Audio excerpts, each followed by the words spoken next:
آج کی اس press brief کا مقصد آپریشن رد الفساد کے سلسلے میں پاکستان رینجرز سندھ کی ایک بڑی کامیابی سے آپ کو آگاہ کرنا ہے۔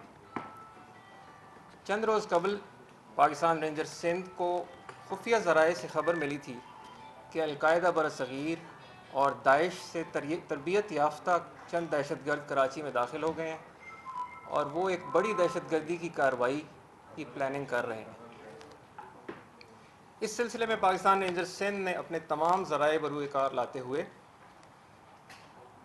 حکمت عملی وضع کی اور پھر ایک منظم پلاننگ کے بعد ان دہشت گردوں کے خلاف کارروائی کر کے 5 دہشت گردوں کو معاج گوٹ کے علاقے سے گرفتار کر لیا۔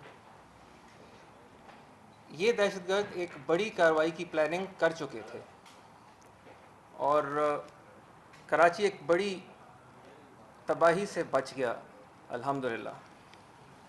یہاں پر میں یہ بات بھی بتانا ضروری سمجھتا ہوں کہ اس آپریشن کے دوران ہمیں کراچی کے چند امن پسند شہریوں کا مکمل تعاون اطلاعات کی صورت میں حاصل رہا، جن کو ڈی جی رینجرز کے احکامات کے مطابق انعامات سے بھی نوازا جائے گا۔ اب کچھ تفصیلات۔ ان دہشت گردوں کا تعلق القاعدہ برصغیر سے ہے اور انہوں نے افغانستان میں جہادی تربیت حاصل کی۔ یہ دہشت گرد این ڈی ایس اور را سے مل کے براستہ بلوچستان پاکستان میں دہشت گردی کا نیٹ ورک۔ مزید خبروں اور اپڈیٹس کے لیے وزٹ کیجیے newsalert.com.pk